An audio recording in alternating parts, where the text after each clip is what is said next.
Urla'nın Bademler Köyü bir Tahtacı Türkmen köyüdür. Yaklaşık 260 yıl önce Urla'nın Seferisar yönüne bakan mevkisinde üç ailenin geldiği bir koğuşlanma yapmışlar ki burada badem ağaçlarının olduğu yere yerleşmişler.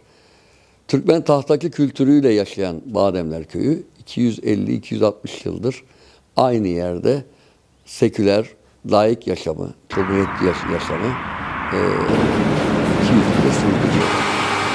Bademler Köyü ilklerin köyüdür. Bademler Köyü bir tiyatro köyüdür. Türkiye'nin ilk tiyatrosu Bademler Köyü'nde 1933'tedir.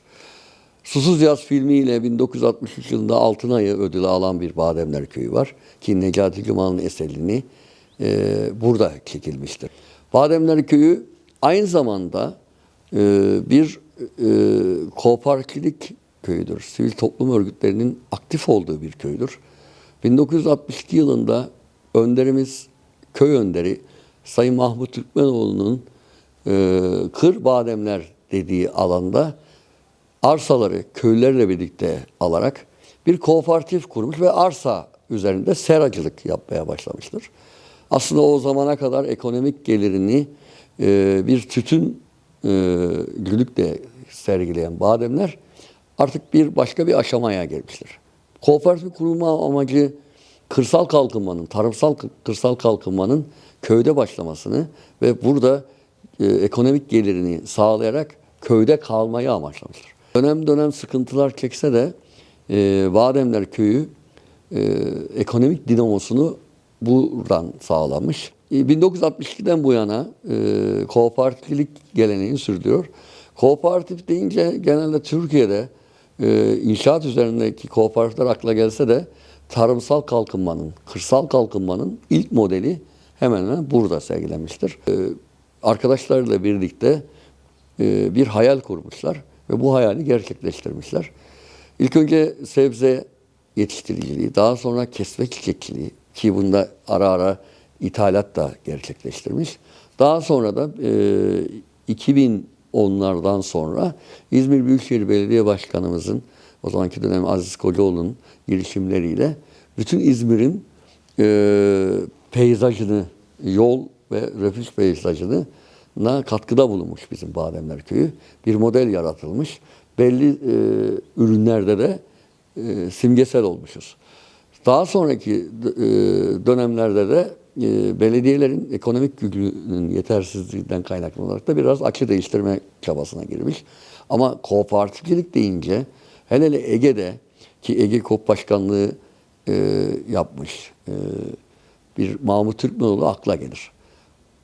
Şimdilerde işte o bize kalan mirası yaşatmak için özellikle tarımın böyle bir Türkiye'deki acı tablosuna rağmen burada yaşatmak için canla başla çalışıyoruz. Yarımada'da özellikle Ege'de ve Yarımada'da çok zeytinyağı talebi var. Kaliteli bir zeytinyağı talebi var. Takdir edersiniz ki son dönemlerde zeytin ağaçları fazlalaştı ve bu sıkım konusunda talebi yerine getirmek için de kooperatifimiz özellikle İzmir'de canla başla çalışıyoruz ve bu sene yok yılına rağmen 1200 ton zeytini hem ortaklarımızın hem de ortak olmayan üreticilerin zeytinlerini fabrikamızda değerlendirerek zeytinyağı üretiyoruz. Hak yağı olarak da bize düşen payı da piyasada satıyoruz. Dediğim gibi kesme çiçek, saksı çiçeği, ağaç grubuna çok giremiyoruz ama genelde mevsimlik çiçek dediğimiz çiçekleri de biz buradan üretebiliyoruz. Kooperatifimiz çok yaşasın istiyoruz. Çünkü o hem Türkiye'ye hem Ege'ye hem İzmir'e hem Urla'ya hem bize miras. Üniversiteden yeni mezun olmuş bazı Hacı Bektaş Veli Derneği gibi bazı örgütlenmelerin içine girmiş Mahmut Türkmenoğlu. Yıl 58, 59, 60. Hayal kurmaya başlıyor Mahmut Türkmenoğlu. Diyor ki ben bu köylüyü nasıl kurtarabilirim? Kendisi çeşitli girişimlerde bulunmuş. Ama kendisinin kurtarılması ya da kurtarması sonuç değil. Önemli olan köylünün nasıl kurtulması. İşte o hayalden yola çıkıyor. 8-10 arkadaşına aktarıyor bunları. Diyor ki bu köylüyü kurtarabiliriz. Hep beraber el birliğiyle bir şeyler yapabiliriz. Başlıyor çabaya. Bu çaba birlik beraberlik çabası aslında. Aynı enerjiyi hep beraber vurma güdüsüyle başlayan bir şey. Peki bu nasıl oluyor? Bu kooperatiflikle oluyor. Köylüler burada emek harcadılar.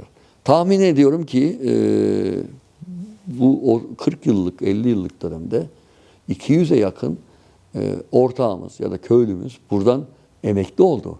Burada emek sarf etti. Uzmanlaştı. Kooperatiflik küçüğü korur.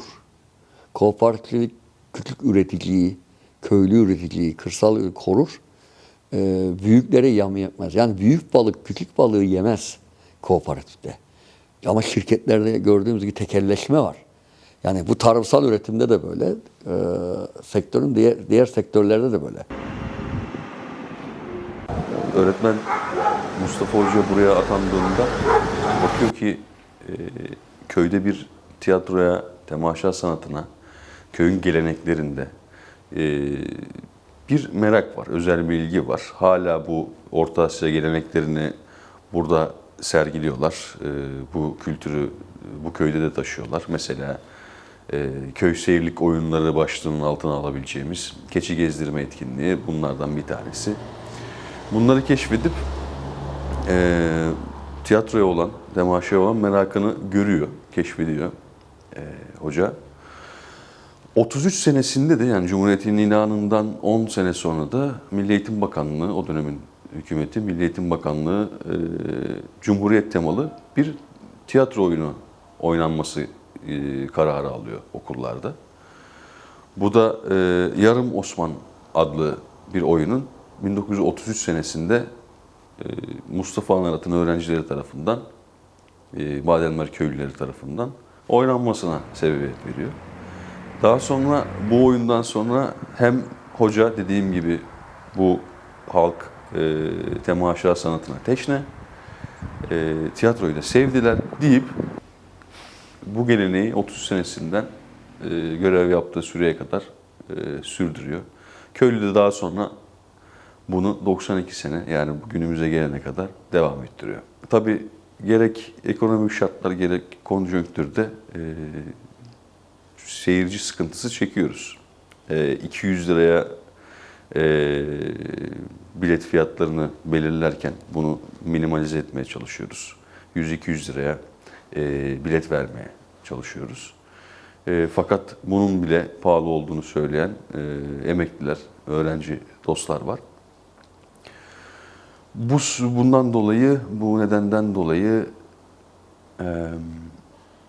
biraz seyirci sıkıntısı çekiyoruz. Burası sonuçta biraz şehre uzak bir sahne. Senesinde kurulan Badenmer Köy Kültür ve Sanat Derneği diye bir dernek var. Bütün tiyatro ya da diğer sanatsal aktiviteler o derneğin çatısı altında yapılıyor. Biriler de Badenmer Köy Kültür ve Sanat Derneği'ne bağış olarak gidiyor. Onlar da oyunlar için, oyun yapımları için kullanılıyor. Tabii ki hem dediğim gibi eski gelenekleri sürdüren bir köy burası hala da hem de tiyatro bazında neredeyse jenerasyonların sahneye çıkıp indiği bir köy diyebiliriz.